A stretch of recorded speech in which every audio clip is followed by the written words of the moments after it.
imagination, parce que j'en ai très peu, malheureusement. Écoute, j'en ai très peu, après tout. Un, entre guillemets, humoriste, ce que je ne suis pas. Mais quelqu'un qui aspire, quelqu'un qui est amateur, rêve de grandeur, tu vois, ça compte.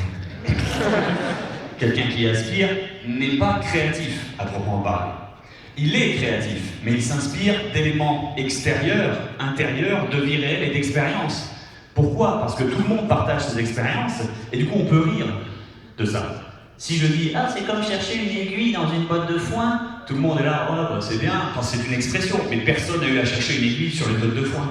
Alors que si je dis « Ah putain, c'est comme d'aller acheter des capotes dans la seule pharmacie qui est fermée à 11h30 du soir, et que tu vas à la pharmacie de garde, et que le mec il est pas réveillé, il te regarde et fait « Qu'est-ce qu'il vous faut dessus ?» Et toi t'es là « Une boîte d'aspirine ?» Tu vois. Ça, tout le monde peut comprendre la situation, et là, je comprends parfaitement, putain.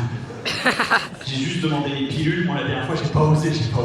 Non, parce que si je lui avais dit que je prenais des extra larges, apicots et goût fraises, déjà il m'aurait dit qu'il en aura plus, parce que Bob a tout pris. Monsieur a ses goûts. Et là tu t'es réfléchi à tous les sous-entendus que ça implique. Tout ça. Aïe, tout ça. Et du coup voilà, donc l'imagination, lorsque j'écris des chansons, c'est pas vraiment de l'imagination proprement parler. Je fais d'abord des rimes et j'essaie d'écrire les choses les plus inspirantes, avec quand même un minimum de rapport avec le récit. Et après, c'est principalement la rime. C'est-à-dire, je pose la phrase qui me plaît et j'essaie de lui trouver une rime. Mon premier poème, je m'en souviens, j'avais 11 ans et demi, j'étais en... C'est quoi, c'est CP? Ah non, on est en Suisse. Je sais plus comment ça se traduit, ça veut dire voilà, genre t'as 8 ans et demi, t'as appris à écrire, on t'apprend ce que c'est un poème et une rime. Et du coup, c'est « Ma maman sent bon ». Ah, tu mets ça, si t'écris un poème avec ta maman, c'est l'école. Elle sent bon. Comme un hérisson. Ah, merci. Ah, ouais, j'avais vraiment écrit ça à l'époque. Ma maman avait trouvé ça très mignon. Tu vois, j'aurais pu écrire ça, mais j'étais con. C'est normal. Je ne voyais rien devant moi à l'horizon à l'époque. Bref. Du coup, question suivante, je vous écoute. Bonjour. Allô? Ah voilà. Allô, oui, ici SOS Pizza 64. Qu'est-ce qu'il faut? Une pizza à l'argent, on est en Suisse, j'ai ça. On est tous pauvres en Suisse en fait, c'est le pays qui est riche. Dis-moi une question. On voit en tout cas dans les aventures que tu es énormément roleplay, donc c'est génial, ça met une touche justement très réaliste à ce que tu fais. Merci. Et est-ce que tu penses justement, peut-être plus tard, devenir MJ directement? Non, moi MJ, il y a deux possibilités. Soit c'est l'aventure la plus bateau, mais la plus héroïque que je puisse faire. C'est-à-dire le dragon il fait la taille d'une montagne, il tire des boules de feu, la lune s'écrase, enfin c'est Azura Smash. Soit c'est l'aventure la plus Death Note que t'as vue depuis le début.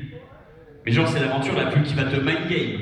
Genre t'arrives dans le grand château, vous arrivez devant le grand palais. Le roi vous accueille, il a l'air un peu vieux, très gentil et particulièrement naïf. Et derrière lui, il y a le vizir. Et là le vizir, tu les mets mais en stress. Et en fait, à la fin de l'histoire, il découvre que le vizir, en fait c'est juste un mec qui aime son pays et qui essaie de le gérer bien, malgré un dirigeant incompétent, tu vois. Non, il tente pas de prendre le contrôle, de devenir ou devenir sultan ou rien. Non, c'est vraiment un gentil. Mais tout le long du jeu est là.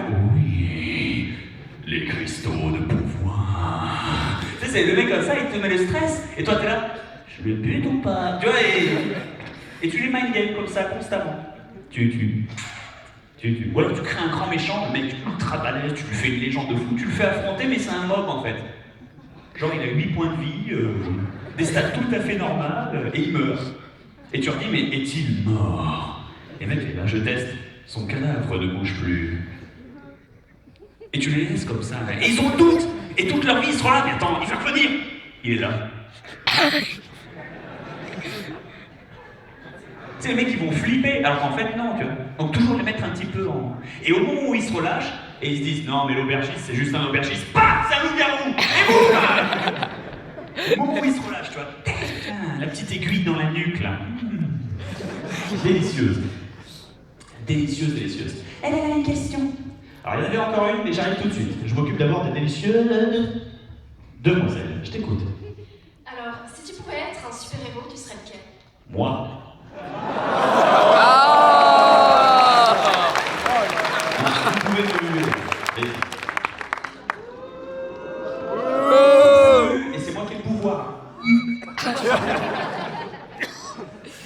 déconne. Mais dans l'absolu... Doucement, Régis, tu me donnes l'argent, quoi. Mais du coup, dans l'absolu, je dis moi, c'est une blague, parce qu'évidemment, c'est pour ça. Mais quelque part, parfois, lorsque tu es en convention et que tu fais des dédicaces, ça t'arrive de te sentir comme ça. Même si tu sais qu'au fond, toi, t'es un sac. Hein. Parfois, t'as des soirs où t'es sur les chiottes et t'en chies comme tout le monde. Hein. Vous savez, le moment où là, tu pousses à donc et il n'y a rien qui sort. Et t'as dit, je vais mourir. Ouais, tu vois. Ou alors t'es là, putain, je ponds un ovni. Et lever la main à tous ceux à qui c'est arrivé. Dans leur vie, au moins une fois, vous êtes obligés de tous lever la main. Voilà, merci. Voilà. C'est con, mais ça nous rend très humains. Là, vous avez un gros cliché sur moi. Comment il fait Superman. Quel chiotte est capable de supporter la super chiasse? Le chiotte en kryptonite, quoi. Il mourir, enfin bref. Et voilà, ça me fait toujours marrer. Et pourquoi? Parce que parfois, il y a des enfants de 8 ans, ils avaient 8 ans, ils étaient venus me voir au TGS 2011 ou 2010, je sais plus quel c'était, 2011, 2011. Bref, ils étaient venus me voir, et du coup, ils sont revenus me voir cette année, mais c'était à la Médinasia, donc 5 ans plus tard. Donc maintenant, le gamin, il fait cette taille, il est basketteur, il a 16 ans et demi, et il vient vers moi, fébrile, comme si c'était un petit garçon de 8 ans, parce qu'il est là, c'est pas bien, et il n'en peut plus. Pourquoi? Parce que dans sa tête, je suis resté cette espèce de Dieu qu'il s'était fait alors qu'il avait 8 ans et demi. Parce qu'il n'avait pas encore compris que je bois, je pleure, je chie, je meurs. Tu comprends? C'est pour ça. Et ça, c'est toujours très touchant. Et quand ça arrive, surtout quand c'est les gonzesses, elles arrivent, elles sont busty avec des costumes, mais comme ça, et elles se comportent comme des gamines de 8 ans parce qu'elles sont encore mentalement configurées comme à l'époque où elles t'ont découvert, tu vois. Et du coup, elles sont là, ah, c'est pas bien, toi. Mais dans l'absolu, c'est adorable. Et à ce moment-là, tu te sens vraiment héroïque parce que tu te dis que ces gens-là, tu les as fait rire, tu leur as aidé à passer, je sais pas comment ça s'appelle en Suisse, mais comprenez-moi, une école, un collège, un lycée difficile, parce que c'est toujours la merde, soyons honnêtes. Voilà, tout ça. Et que du coup, tu leur as apporté le soutien que toi t'as vu quand t'étais plus gosse avec d'autres héros, d'autres dessins animés, les mini-codes, n'importe quoi, j'en sais rien. Mais dans l'absolu, tu sens vraiment que t'as fait une bonne action et que t'as eu quelque part un impact peut-être moins fort qu'un Superman, qu'un Flash ou ce que tu veux, mais quelque part tellement plus signifiant.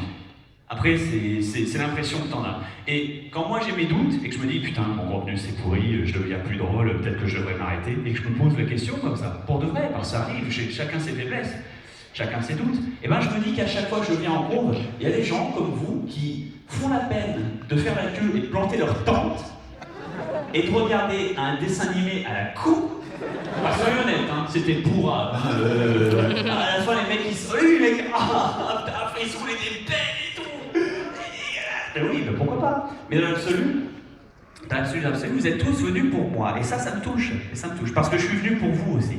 Je touche pas un centime, hein. Moi, je suis pas. Mais déconne. Mais ce que je veux dire, c'est que je touche pas un centime à venir en Suisse. Je perds un week-end de boulot, je perds du contenu, je me suis fatigué à le faire en avance, j'essaie de faire ça. Mais je viens vous voir parce que, je sais pas, parce que je vous dois bien ça. Voilà, c'est ça.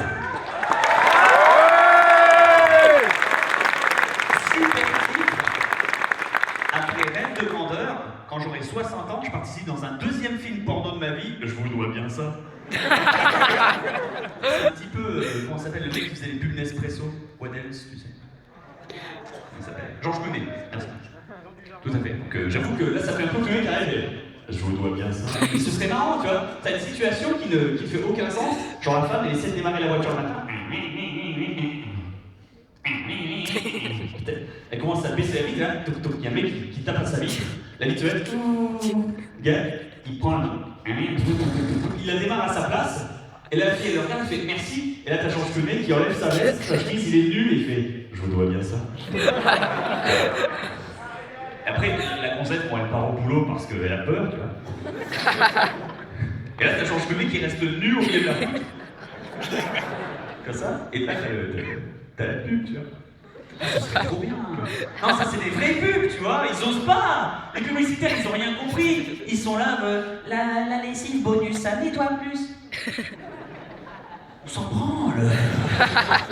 Je veux dire, du subversif, quoi. Tout le monde, entre guillemets tout le monde, ceux qui ont mon âge, mais se souviennent de la pub Gel douche Chadidas, ou je sais plus quoi, c'est tu sens moins con, mais tu sens bon. Enfin, t'es pas moins con, mais tu sens bon. Ils avaient osé dire ça à l'époque et tout le monde s'en souvient parce qu'ils avaient osé faire une pub un peu marrante, une pub qui marche un peu, quoi. Et pas juste une pub où il y a un mec en chocolat, il se fait manger par les gonzesses. Ah, regardez, elles veulent sa bite. Ah, c'est la blague.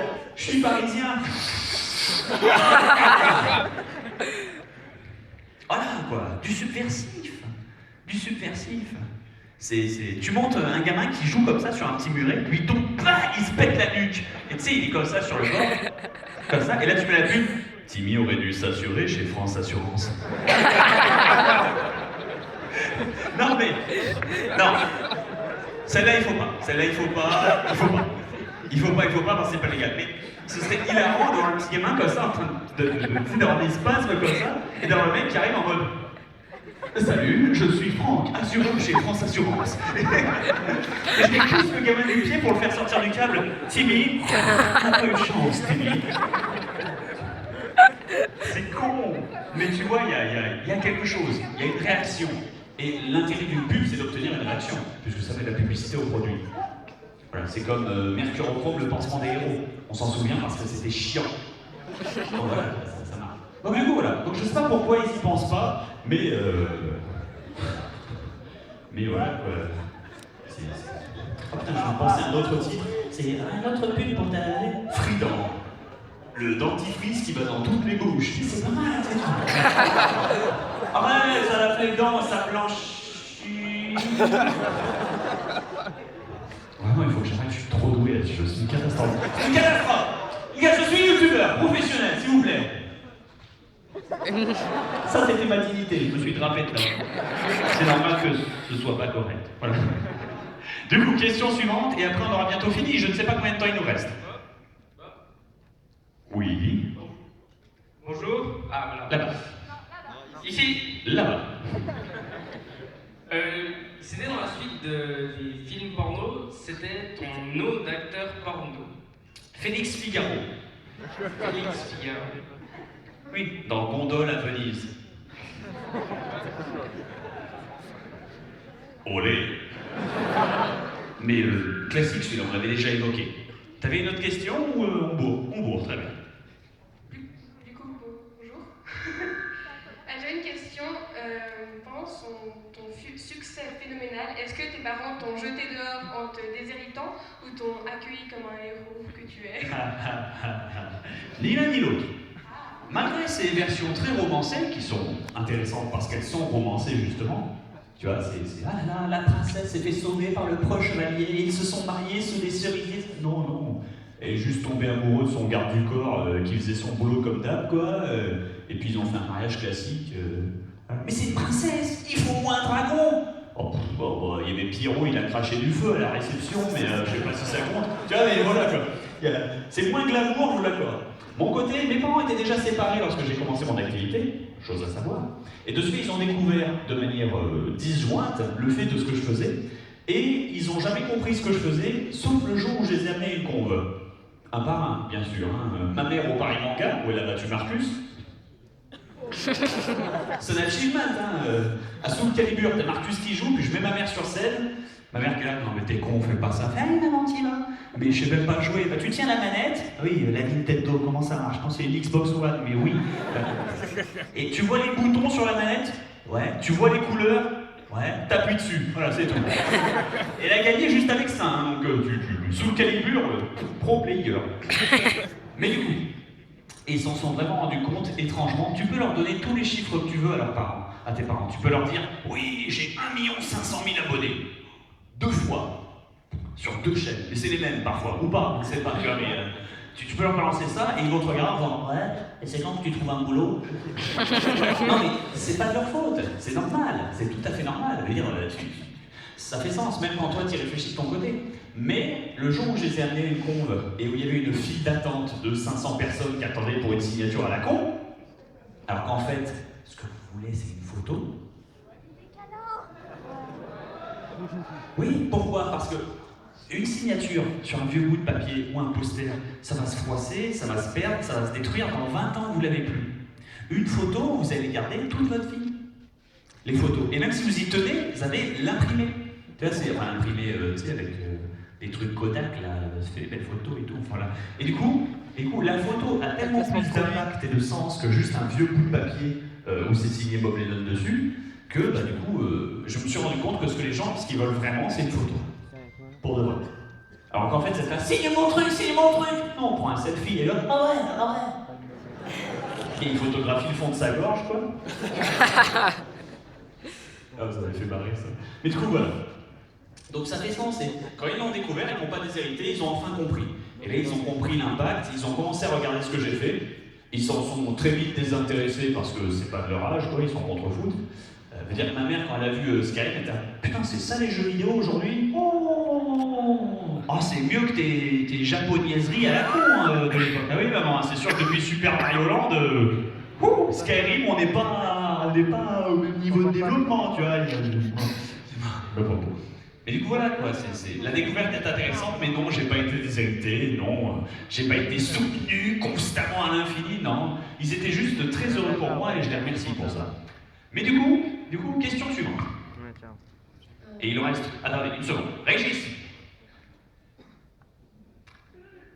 il arrive, il est en train d'allumer le micro. Régis, dites-moi combien de temps il me reste.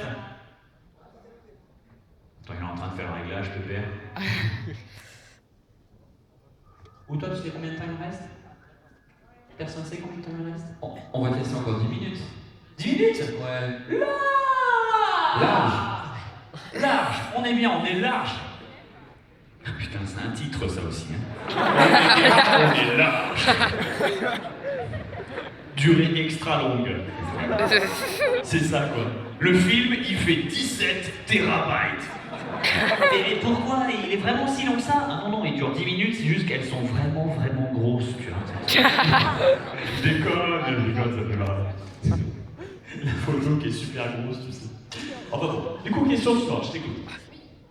Là, derrière. Si tu pouvais buter un super-héros, lequel tu choisirais?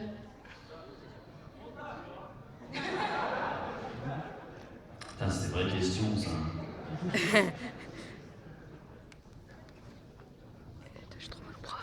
Fanta, comme ça tu perds l'argent. Ça en ferait un martyr, il va encore plus me casser les couilles. Il vient de dire qui là? Non, Batman, il est très bien. Vas-y, Batman. dis, Il est juste riche, arrête. Hein? Ah, mais il a pas entendu, je crois. Non, mais voilà, on y croit. Vas-y. J'ai réfléchi. Vas-y, dépêche. Bob, tu tuerais The Fantasio, comme ça tu gardes l'argent pour toi. Action Man. Pourquoi? Pour ceux qui se souviennent, Action Man, c'était l'équivalent des Barbie pour garçons en 90. Qui est un Action Man ici? Action Man, le plus grand de tous les héros. Merci. Voilà, tu vois, il y a des réactions, c'est pour ça. Et il avait un méchant. Est-ce que vous vous souvenez du méchant? Dr X. Putain, vous me faites plaisir, ça fait plaisir de voir ça. Dr X. Et j'adorais Dr X. Il était trop swag. Oh là là. Il y avait un rire en plus. Il y avait toujours des plans, parce qu'il y avait un dessin animé Action Man, qui était nul à chier, mais qui était marrant parce qu'il était over the top. Et le mec, son plan, Dr X, c'est qu'il a une machine pour puiser le magma du centre de la Terre pour créer un volcan. Donc là, cette machine, c'est une valise, donc il l'active, ça fait un signal et ça attire le magma pour créer un volcan sur l'endroit où se trouve la valise. Donc c'est comme une valise nucléaire, mais c'est une valise à volcan, donc c'est métal, c'est métal à touffe. Métal à touffe. Et le deuxième ou troisième dessin animé, je crois, il le met au milieu d'un orphelinat. Parce que c'est là que Action Man va faire son discours. C'est le discours disant, les enfants, vous n'avez pas de parents, mais éduquez-vous bien. Je sais pas si je leur dis, moi, enfin bon. Et du coup, voilà. Et le mec, il pose sa valise. En plus, il est habillé en Dr X avec le grand X, le cache-œil. Le mec, il arrive, il appuie sur le bouton, il part. Et le mec, tu te dis, putain, il a les couilles de faire péter le Vésuve au milieu de la petite école des prés. Tu sais, genre les pauvres enfants, déjà, ils ont pas de jambes, ils ont pas de parents, ils reviennent de la guerre. Tu fais péter un volcan sur leur cul, c'est subversif. Le mec, mais c'est surtout, moi, la fascination que t'as pour l'homme, c'est quand est-ce que t'as cette idée? Sur le chiotte?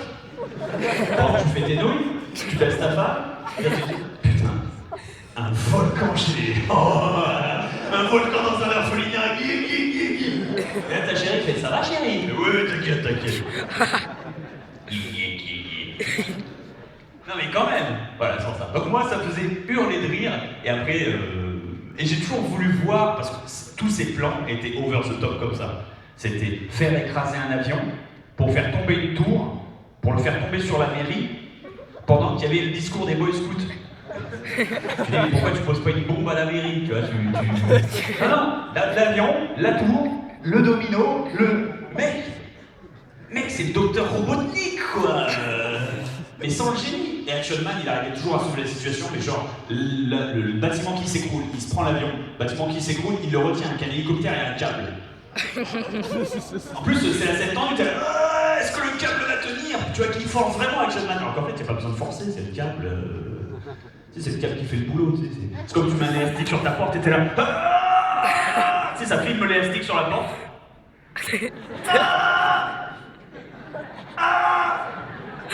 Oh, ça tient. Alors pour le coup du magma, il arrive vraiment à faire péter le volcan, donc l'orphelinat est détruit, mais tous les orphelins sont sauvés par Action Man, qui prend une aile de son avion et qui surfe sur la lave avec. Et il sauve les orphelins comme ça. Non mais je vous invite à le retrouver sur YouTube, c'est qualitatif. Donc voilà, c'était une réponse à la con, mais c'est juste pour parler de ça, parce que moi ça m'a fait beaucoup rire, et j'avais beaucoup aimé ça quand j'étais gosse. C'est tout. C'est juste que voilà quoi, un volcan dans un orphelinat quoi. Mec, prends un Uzi, je sais pas, va dans la rue, facile, tu vois, kidnappe l'enfant d'un riche, fais un truc classique, tu vois, un truc de méchant. Non, mais il se dit non, je serai un méchant du dessin animé du samedi matin. Ok. Je ferai s'écraser la lune. Putain, c'est grave. T'imagines tout ça? Tout ça pour griller la Saint-Valentin. Mec, non. Tout simplement. Donc voilà, ça me fait marrer. Du coup, question suivante. Là. Ici. Là. Bonjour. Je t'écoute. Il est ici, il est pas là. Bref. Je suis ici. Ici. Ici. Alors ici, ça marche pas quand on a un micro. Les gens comprendront jamais ça. Là. Là-bas, là. Là. Très bien, je te vois. Pourquoi le manteau rouge? C'est parce que t'aimes le feu? C'est à toi. Elle est super timide, elle est très très Non, c'est parce que j'aime beaucoup Pol Pot et les dictateurs communistes. Staline, son œuvre, vendue à 60 millions d'exemplaires, faut pas que je la fasse, c'est dégueulasse. C'est dégueulasse. C'est dégueulasse, c'est dégueulasse, c'est dégueulasse. Je déconne. La veste rouge uniquement pour ressembler à mon personnage de Minecraft. Et pourquoi j'avais mis la veste rouge en Minecraft? Parce que j'étais le maire d'Azur et que j'aimais bien le rouge. Et qu'après, on peut la décrire comme une veste de pirate, une veste de Monsieur le Royal, une veste de Power Rangers. Ouh. Quoi d'autre? Un peignoir rouge, oui. Donc, le DSK de Staline. Non mais c'est pas mal quoi. Le DSK de Staline. Brezhnev. C'est pas mal. C'est pas mal avec Natacha Pokanskaya. Oh. Oui, elle avait une question, cette choupette. Et comment tu t'appelles? Mathilde. Mathilde, quelle est ta question?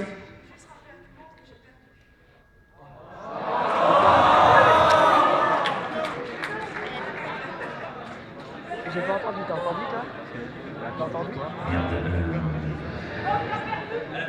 Non, bah, c'est ça, parce que ça se trouve, je lui ai fait un gosse, mais j'ai gagné le procès, tu vois, mais je me souviens pas. Non, parce que j'ai des gens pour ça. C'était en quelle année? 2012. Qu'est-ce qu'il a dit? Je peux te dire. Ah, c'était pas avec tes sœurs. Si, m'en souviens. Je déconne. Mais elle a perdu. Comme ça, on s'en souvient, pas de souci. Une autre question. Toi, là, femme à la poitrine abondante. Je ne suis pas une femme. Ah, et à côté, il y a un joker. Ouais, non, je prends que les gonzesses. On gagne, t'en fous. Quoique, vas-y, tu peux poser ta question d'abord. Pourquoi Toi ensuite. Pourquoi t'as des badges sur ta veste? Ah bah, c'est par balle. Ok. Non, parce que les notes, je prends pas de risque. Hein. Ouais, mais il n'y a pas une sorte de badge. Non, je déconne. C'est uniquement parce que les enfants ont commencé à les offrir.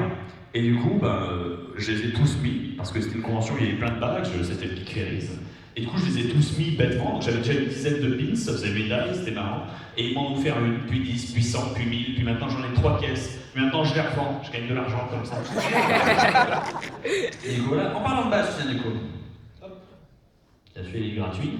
En plus, je l'ai signé juste avant, tu vois.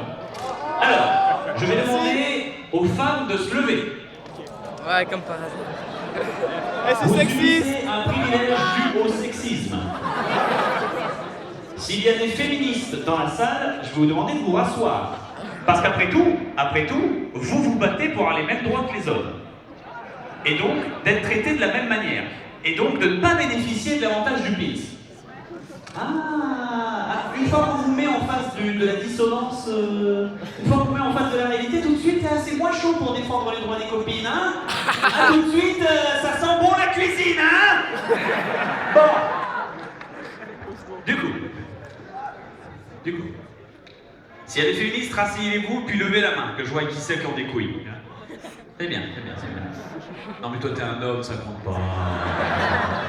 Toi t'es un homme, ça compte pas. On peut être homme mais vraiment être féministe. Non, tu fais ça pour pécho de la chatte. Arrête. Le mec il a tout compris quoi. Non mais voilà, soyez honnête. Du coup par contre j'avais vu un truc intéressant. Attendez, je fais mon choix. Il y a une maman qui a levé une petite là tout de suite, elle est adorable, la Choupette. Quand tu t'appelles Choupette? Emma. Eh ben Emma, félicitations. J'avais sorti mes lunettes pour rien du coup parce que je la vois parfaitement. Emma, félicitations, tu as gagné un pins, applaudissements Emma.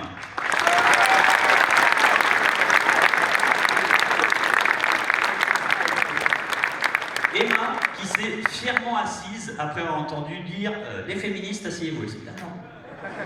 Non, on est maltraités dans la cour de récré, les garçons ils nous tirent les couettes et tout. Oh, droit égo. Tiens, félicitations à tous. Voilà. Alors. Bon, je te propose de prendre une dernière question peut-être. Et si. De la part d'une gonzesse. Ah bah tiens, justement, j'avais dit. J'apprends moi-même. Pardon, excusez-moi. Voilà. Je prends la question, je ne me permettrai pas. Bonsoir. Je ne me permettrai bonsoir, mesdemoiselles, un plaisir, bonjour. Qu'est-ce que c'est? Un lapin.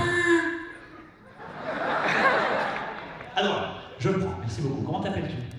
Merci Nadia de m'avoir offert ce magnifique lapin. C'est un lapin, mais... ou un canard? Non, parce que le mystère est complet. Et vous, comment t'appelles-tu? Rita. Rita, quelle est ta question, Rita? C'était comme t'es un grand amateur d'hommes musculeux. Ah oui. Splendide de JoJo's Bizarre Adventure, c'est quoi ta partie préférée en fait?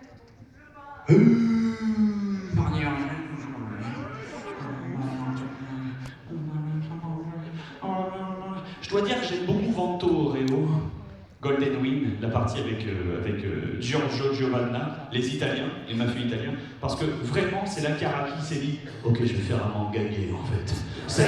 C'est parti, le design est complet. Avant tu pouvais douter, tu disais non mais ils ont juste des poses comme dans les magazines de mode. Là non, les mecs.